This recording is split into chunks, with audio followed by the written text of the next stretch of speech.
नमस्कार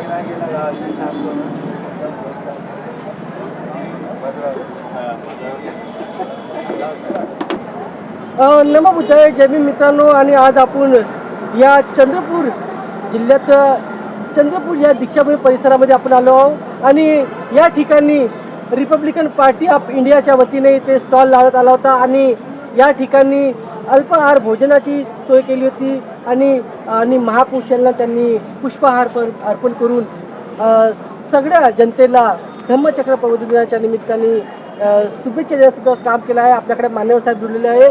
काय सांगत सर आपला पहिला? मी गोपाल भगवान रायपुरे, रिपब्लिकन पार्टी ऑफ इंडियाचा माजी जिल्हाध्यक्ष म्हणून काम करीत आहे. आज चंद्रपूर या ठिकाणी ज्या स्थळी परमपूज्य डॉक्टर बाबासाहेब आंबेडकरांनी धम्मदीक्षा समारंभ आयोजित केला, त्या दिनाच्या निमित्तानं दरवर्षीप्रमाणे या वर्षाला सुद्धा चंद्रपूरच्या दीक्षाभूमीवरती धम्म अनुवर्तन दिनाचा कार्यक्रम साजरा केला जात आहे. या धम्मचक्र अनुवर्तन दिनाच्या निमित्तानं तमाम संपूर्ण देशामधनं या दीक्षाभूमीला बाबासाहेब आंबेडकरांचं दर्शन करिता भव्य दिव्य आणि लाखो स्वरूपामध्ये जनता येतो आहे. आणि हा सोहळा 2 दिवसाचा चालतो आहे. 15 तारीख आणि 16 तारीख अशा पद्धतीचा हा सोहळा चालतो आहे. दरवर्षीप्रमाणे या वर्षाला सुद्धा धम्म अनुवर्तन दिनाचा कार्यक्रम चंद्रपूरच्या धम्मदीक्षा परिसरामध्ये घेण्यात आला. या ठिकाणी रिपब्लिकन पार्टी ऑफ इंडियाच्या वतीने येणाऱ्या सर्व नागरिकांना या अनुवर्तन दिनाच्या शुभेच्छा देण्याच्या निमित्तानं पक्षाच्या वतीने एक स्टॉल लावण्यात आलेला होता आणि या स्टॉलमध्ये येणाऱ्या जनतेचं स्वागत करून आम्ही आपल्या रिपब्लिकन पार्टी ऑफ इंडियाच्या या संपूर्ण आत्तापर्यंत चाललेल्या संपूर्ण प्रक्रियेच्या संदर्भातलं एक माहितीपत्रक आणि त्याचप्रमाणे पुस्तकांचं सुद्धा वाटप प्राध्यापक PR वेल्हे सरांनी लिहिलेलं हे सत्य जगाला सांगूया या पुस्तकाचं मोफतमध्ये वाटपसुद्धा या आमच्या स्टॉलवरनं करण्यात आलं. याकरिता ज्या ज्या सर्व लोकांनी आम्हाला सहकार्य केलं त्यांचं मी रिपब्लिकन पार्टी ऑफ इंडियाच्या वतीने हार्दिक अभिनंदन करतो, सर्वांना धन्यवाद देतो. आणि मित्रो, नित्यक्रमानं चालणारा हा कार्यक्रम आहे. 69वा हा अनुवर्तन दिवस असल्याने जवळपास बाबासाहेब आंबेडकरांनी रिपब्लिकन पार्टी ऑफ इंडियाची स्वतःच्या संकल्पनेतला हा त्यांच्या विचारांचा पक्ष आहे. बाबासाहेबांच्या विचारांतला हा पक्ष 1997ला 3 ऑक्टोबर 1957ला स्थापन झाला आणि तेव्हापासून या पक्षाचं कार्य या संपूर्ण देशामध्ये सुरू झालेलं आहे. बऱ्याचशा प्रक्रियेतनं हा पक्ष जनसामान्यांचं समस्यांशी निगडीत अशा पद्धतीचं काम करून लोकांना न्याय देण्याचं कार्य या पक्षाच्या माध्यमातून झालेलं आहे. आणि म्हणून हाच इतिहास लोकांच्या ध्यानीमनी असावा आणि बाबासाहेब आंबेडकरांनी स्थापन केलेल्या पक्षाची प्रतिमा लोकांपर्यंत पोहोचावी आणि हा पक्ष सर्वसामान्य जनतेच्या हिताचा पक्ष आहे हे त्यांच्या लक्षात यावं, या हेतूनेच खऱ्या अर्थानं या अनुवर्तन दिनाच्या निमित्तानं 2 दिवसापर्यंत आमच्या पक्षाच्या वतीनं रिपब्लिकन पार्टी ऑफ इंडियाच्या वतीने हा स्टॉल लावला जात आहे. या वर्षाला बरेचसे लाखो अनुयायी आमच्या स्टॉलला भेट दिलीत. त्यांनी पुस्तकांच्या सोबतच पत्रकांचा सुद्धा स्वीकार केला आणि आम्हाला या स्टॉलवरनं जे काही आम्ही त्यांना पुरवठा केलेला आहे, जे पाणी पुरवठा झाला, भोजनदानाचा कार्यक्रम झालेला आहे, या छोट्या मोठ्या सर्व प्रक्रियेमध्ये जनतेने आम्हाला उत्स्फूर्त अशा पद्धतीनं प्रतिसाद दिला. मी त्या जनतेचं अभिनंदन करतो, त्यांना धन्यवाद देतो आणि पुण्याच्या अशाच पद्धतीनं निरंतर पद्धतीनं रिपब्लिकन पार्टी ऑफ इंडियाच्या वतीनं अशा प्रकारचे कार्यक्रम निरंतर पद्धतीनं सुरू राहतील यात शंका नाही. या वर्षाला रिपब्लिकन पार्टी ऑफ इंडियाच्या वतीने एक नवं मिशन आम्ही हातामध्ये घेतलेलं आहे आणि ते नवं मिशन म्हणजे महाबोधी महाविहार जे बिहार राज्यातील गया या ठिकाणी आहे, त्या महाविहाराचं मुक्ती करण्याकरिता रिपब्लिकन पार्टी ऑफ इंडियाने एक नव्या पद्धतीनं आंदोलनसुद्धा सुरू केलेलं आहे आणि ते देशव्यापी अशा पद्धतीचं आंदोलन पक्षाच्या वतीने होणार आहे. या प्रसंगी एवढंच. मान्यवर साहेब, रिपब्लिकन पार्टी ऑफ इंडिया हा एक मोठा पक्ष आहे आणि या मोठ्या पक्षाची चंद्रपूर या जिल्ह्यामध्ये एक मोठी ताकद आहे आणि या ताकदीच्या माध्यमातून सत्तेमध्ये बी आपला एक गजर होतो आणि समोर स्थानिक स्तराचे चुनाव आहे. आपल्या रिपब्लिकन पार्टी ऑफ इंडियाची काय भूमिका राहणार आहे? येणाऱ्या स्थानिक निवडणुकांमध्ये रिपब्लिकन पार्टी ऑफ इंडियाची भूमिका आमचे राष्ट्रीय सरचिटणीस माननीय डॉक्टर राजेंद्र गवई साहेबांनी स्पष्ट केलेली आहे. सध्या स्थितीमध्ये त्यांनी आपल्या जिल्हा पातळीवरील ज्या काही पॉलिसीज तुम्ही क्रिएट करणार त्या पॉलिस्या ते मान्य करणार आहेत. तरी पण कारण राजकारण म्हटलं की पॉलिसी आणि प्लॅनिंग या दोन्ही गोष्टी अत्यंत महत्त्वाच्या असतात.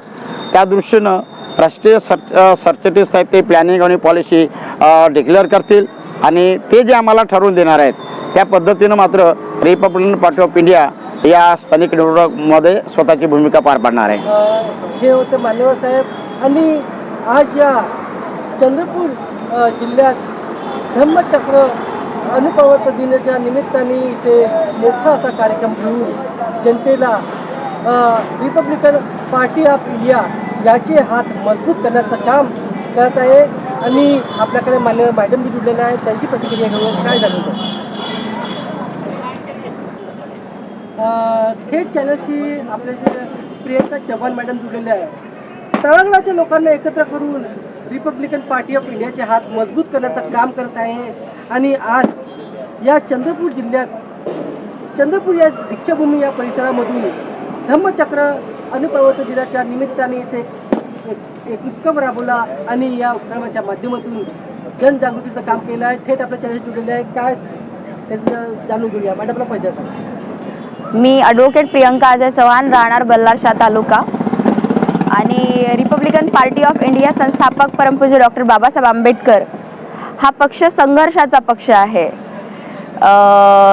तमाम जे काही बौद्ध अनुयायी आहेत, आंबेडकरी अनुयायी आहेत, त्यांच्यासाठी एकमेव असा पक्ष जो आज जरी सत्तेत नसला तरी तो संघर्ष करतो, जनसामान्यांच्या न्यायासाठी, हक्कासाठी आवाज उचलतो, समाजामध्ये जे काही अन्याय होतं त्याच्यावर बंड घालण्याचा प्रयत्न करतो आणि रिपब्लिकन पार्टी ऑफ इंडियाचे जे कार्यकर्ते आहेत, जे पदाधिकारी आहेत, हे सक्रिय पद्धतीने या पक्षासाठी आपल्या प्राणाच्या मोलाने झटून राहिलेत.